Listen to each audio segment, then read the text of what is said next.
боби 26 акнун маърака ва тӯи сур оғоз гирифтанд, чунки мардум то моҳҳои аввали тирамоҳ зироат ва кову дони худро ҷамъ оварда дар оғилу амборҳо захира карда буданд. Дигар коре надоштанд. ҷавонмардони шуҷоъ ва паҳлавонон тӯй ба тӯй мегаштанд. Сарихони писари Норимбой гӯштингири танӯманд буд. Ӯ дар тӯйҳои деҳаҳои лаққаю қарлуқу марқанишин гоҳ ҳамроҳи падараш, гоҳи дигар бо ҷавонмардони ҳамдиҳааш иштирок мекард. Аз ягон гӯштину кӯбкорӣ бузкашӣ беинъом бар намегашт. буқа ё гӯсфанди аз ғолибият гирифтаашро аввал бурда дар подаашон ҳамроҳ мекард, сипас ба хона бармегашт. Падару писар ҳангоми тӯй рафтанашон Ёдгору Зубайдро илтимос мекарданд, то ҳамроҳ бираванд. Вале ҳарду хоҳиши онҳоро қотиёна рад менамуданд. Аз ин ҳайрон мешуд падару писар. Дилашон ба тӯй тамошозор буд, вале аз фош шудани сирашон метарсиданд. ҳар боре ки Норимбой аз тӯю сур бармегашт, вақти хӯроки шом Ёдгорро таъриф менамуд. дар ҳар даврае бишине мардум аз қаҳрамонии ту гап мезанад. Усто мегуфт Норимбой: хирсро куштани ту дар байни халқ афсона шудааст. Имрӯз ҳамроҳи Сарихон дар тӯи Эсанқулбой қайнарӣ будем. мардум қаҳрамониятро ба 100 хело мақом ҳикоят мекунанд. мегӯянд, ки баъди ҳуҷуми ӯ гӯё ту аввал даҳони хирсро дударон, баъд дасташро калта карда ба фарқи сараш ботабар зада бошиеш. дигаре ба фаҳму истеъдоди худ боз дигар хел ҳикоят мекунад. хулос дар куҷое 5-6 одам ҷамъ шавад, гапи тӯсту хирс. Ёдгор аз ин намефахрид ва намеболид, балки дарун ба дарун месӯхт. тақдири бадро бин, ки як хирси аҷалрасидаро кушта, худро ба дасти худ ба одамони амир ошкор намудам. мегуфт дар дил: агар аз ин ҷо ғайб назанем, оқибат ба дасти одамони амир меафтем. хирскушамон мекунанд. бои бечора аз куҷо медонад, ки аз ин таърифу тавсияҳои бемаврид ман зарраи ифтихор надорам, баръакс ба тарсу ҳарос меоям.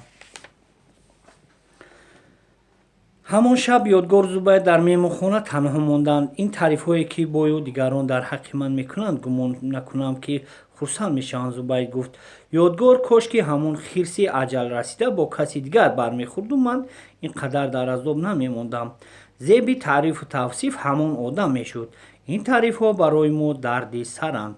худо накарда кадом рӯз одамони мир дарёбамон мекунанду ҳардуямонро даст баста мебаранд ва меандозандамон ба зиндон.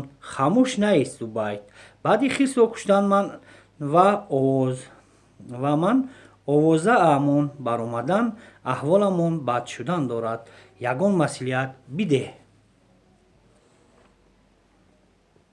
ака маслиҳат ҳамин, ки ҳардуямон аз ин ҷо фирор карданмон зарур меояд, гуфт Зубайд. илоҷи дигар надорем. ман ҳам дар ҳамин фикрам. Зубайд ҷон изҳор дошт Ёдгор. лекин дар ҷои дигар мисли Норимбой одаме меёфта бошем, ки дар хонааш иқомат кунем. аз тақдирамон мебинем, ака, ҷавоб дод Зубайд. ҳамин тариқ як шаби дарози зимистон Ёдгору Зубайд хоб нарафта нақшаи ояндаашонро кашиданд. субҳидан хеста вузӯ гирифта буданд, ки Норимбой, Сарихони писараш барои намоз хондан ворид ба меҳмонхона шуданд. намозро якҷоя хонданд, чун ҳарвақта намозро Ёдгор хонда дод. ҳамин замон садои сумми асп баланд шуд. Ёдгор аз тарс фотиҳаи намозро кӯтоҳ намуда ҳамагон омин карданд. Сарихон берун баромад, то бифаҳмад, ки меҳмони нохонда кист. бидид, ки саворе бо шитоб сӯяш омадан дорад. варо интизор шуда истод ва аз болои асп салом доду пиёда шуд. Сарихон, агарчи нашинохтааш, саломи дастӣ кард. хуш омадед, гуфт ва аспашро бурда дар яке аз шохаҳои шиғ бубаст. баъд ҳарду ба меҳмонхона даромаданд. Норимбой савораро дидан баробар шинохт. яке аз хидматгорони Кимсанқулбои қушқаллагӣ будааст. ӯ ба хотири меҳмон дар меҳмонхона будагон аз ҷой бархостанд. ҳа додарам тинҷист магар ба ин саҳарӣ бо забони туркӣ пурсид Норимбой. Асло хавотир нашавед бой бобо низ бо забони туркӣ ҷавоб гардонд меҳмон. Тинҷу хотирҷамист. Хабари хурсандӣ овардам. Хайрияте мат кашид Норимбой. Ба худо ки тарзидам. меҳмонро аз боло гузаронида нишонданд. Норимбой дуои хайр мақдам хонд. Баъд намоз писарони хурдӣ ба дастархони наҳорӣ оростанд. Дар 4 косаи сафолин ширчой оварда монданд онҳо. Норимбой ба Сарихон бо ишора фармуд, ки барои меҳмон як коса ширчой биёрад, вале ӯ ҳанӯз аз ҷой нахеста. Олиёри писари аз Сарихон Хурдибой бо як коса ширчой ба меҳмонхона ворид гардид. Норимбой аз ин рафтори писараш хурсанд шуд. ана писарам одам ҳама вақт бофаҳму чолок мешавад, гуфт бой. Вақте меҳмон меояд аз ӯ намепурсанд ки сер аст ё гурусна. Агар бошад хӯрокашро фавран ҳозир мекунанд, агар не аз пайи хӯрокпазӣ мешаванд. алайёр хост аз меҳмонхона баромада равад, аммо Норимбой бозгардондаш. Ду-се насиҳати дигар дорам, таъкид намуду. Онҳоро ҳам бишнавонамад, пас он метавон биравӣ. Шояд ин гуфтаҳоям барои шумо низ муроҷиат ба нишастагон кард. Норимбой: наву тоза бошам. Бузургон гуфтаанд, соҳибхона бояд ба ҳама дар давранишастагон муорот кунад, то ба нон нигаранд. дуюм вақте маитро шустушӯ карда ба кафан мепечонанд, зуд ҷаноза намудан зарур аст. Бо кадом сабаб? Барои он ки ҳанӯз тару хушки маит бо ӯст. кафанро олуда сохтанаш мумкин аст. дар он сурат ҷаноза кардан дуруст намеояд. сеюм маросими никоҳро ҳеҷ гоҳ кашол додан ҷоиз нест. шайтон гирди одамон давр мезанад. байни ду тараф иғво андохтан никоҳро вайрон карданаш мумкин аст. авлиё шуда раведу бои бобо аз ҳар тараф ба Норимбой муроҷиат намуданд нишастагон. ана ақлу фаросат. Норимбой ба олоёр иҷозат дод, ки назди додару хоҳаронаш равад. умри мо ҳам ба ҷой расидааст. дар ҷавоби таърифи нишастагон гуфт Норимбой: умрамонро ба беҳудагӣ нагузаронида истодаем. бо одамони баду нек, аҳлу ноаҳл, насилу ноасл, аҳлу уламо бисёр нишаставу суҳбату мулоқотҳо ростем. агар аз ҳар хирман хушае гирифта бошем ҳам хеле доношу таҷриба мешавад. наҳорӣ ошомида шуд. ҳангоми чойнӯшӣ Норимбой аз меҳмон пурсид: туи кӣ будааст? туи хуҷаинам, бои бобои иззатманд, ҷавоб дод меҳмон бо забони туркӣ. туи хурсандӣ бошад, хеле хуб, гуфт Норимбой. худованд ба одам ҳама вақт шодиву нишод ва туи хурсандиро диҳад.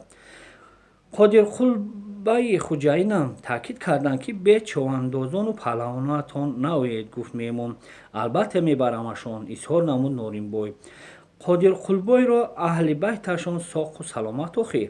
шукр дар паноҳи худованд гаштанд. даст пеш баргирифта ҷавоб дод меҳмон. туи суннатист ё никоҳ ҳам дорад? ҳам туи суннатист, ҳам келинфаророн, ҷавоб гардонд қосид. пас туи дабдабанок мешавад, гӯед?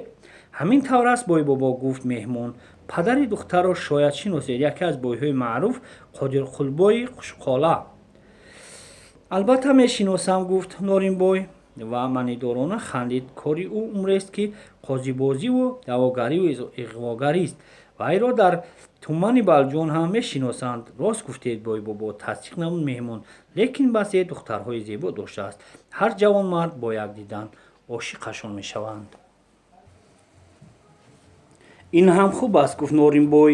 гӯё ба давлат гуфта ҳамонҳоеро мегӯянд, ки писару духтарони нерӯманду сиҳатманд ва зебо доранд. фарзандони Қодирқулбой ҳам ҷавонмандони кироиянд, ҷавоб дод меҳмон. дар хушахлоқиву ҷавонмардӣ ҳамто надоранд. беҳтарин ҷавонони Қушқала ба ҳисоб мераванд. илоҳ ҳамин тавр бошад. хушвақт шуд Норимбой. касе ки нияти нек дорад, оқибат ба ҳама мақсадҳояш мерасад. туй кай будааст? баъди чанде таваққуф рӯ ба меҳмон овард Норимбой. тавре ки гуфтам, бои бобо, ду туй аст, гуфт меҳмон. аввал дар туи суннатӣ бузкашӣ калоне мешавад. дар он ҷо 4 уштур, ҳафтаи асп, намедонам чанд боқаву гӯсфанду бузу бисёре ба солӣ мондаанд. рӯзи келинфурону бошад гӯштину пойгаҳ медиҳанд. тӯй аслан панҷшанбе ва ҷумъаи ҳамин ҳафта барпо мегардад. устоёдгор рӯзҳоро ҳам фаромӯш кардем. ҳамин рӯз кадом рӯз аст? пурсид Норимбой. имрӯз якшанбест, бои бобо ҷавоб дод ёдгор. Набошад то тӯй 3 рӯзи дигар будааст, гуфт бой. чашм ба чашм намерасад, ки 3 рӯз мегузарад, гуфт ёдгор. ҳамин хеле аст устову 3 рӯз ҳам барои инсон вақти калон аст, изҳор намуд Норимбой. дар 3 рӯз одамизод агар хоҳад хеле корҳоро ба ҷо меоварад.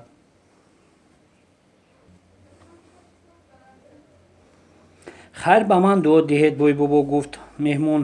боз арбобони чанд деҳаро хабар кардан дар кор аст. бой аз ҷайбаш 1 динор барода ба дасти қосид ниҳод. чӣ дар кор буд? бой бобо ба таври худ эътироз намуд. қосид дар кор ки набошад пас гардонда деҳ шоҳӣ кард. бой меҳмон аз меҳмонхона баромад. ба ҳурматаш ҳама нишастагон аз ҷойҳо бархостанд, вале танҳо сарихон аз қафояш баромад ва аспашро оварда риқобдорӣ намуд. меҳмон дар чандин маъракаи бузкашиву гӯштгирии ҳунари сарихонро дида буд. аз ин рӯ таъкидаш кард, ки кӯпкорону паҳлавонони маҳаллашонро гуфта ба тӯй бубарад. хуб шудааст, ако, даст пеш баргирифт, ҷавоб дод Сарихон. суҳбатҳои Норимбою Сарихон бо меҳмон ба забони туркӣ сурат мегирифтанд.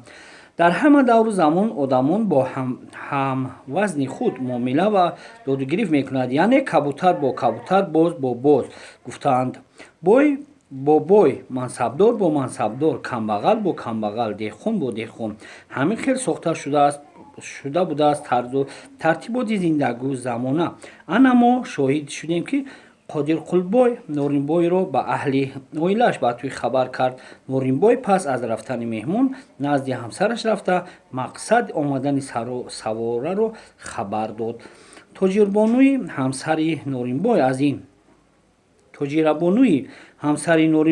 аз ин хабар аз шодӣ дар куртааш намеғунҷид. ҳар марди ҳаётдидаву дақиқ мефаҳмад, ки ба хабари тӯи сур аввал занон хурсанд мешаванд, хобро фаромӯш мекунанд ва аз ин хаста намешаванд. хислати ҷинси зан ҳамин будааст. занон мехоҳанд, ки ҳамеша тӯю сур бошад, то онҳо бо якдигар суҳбат ороста, базмубозӣ кунанд ва арғуш раванд. бо ин кору кирдорашон ҳумору армон шикананд.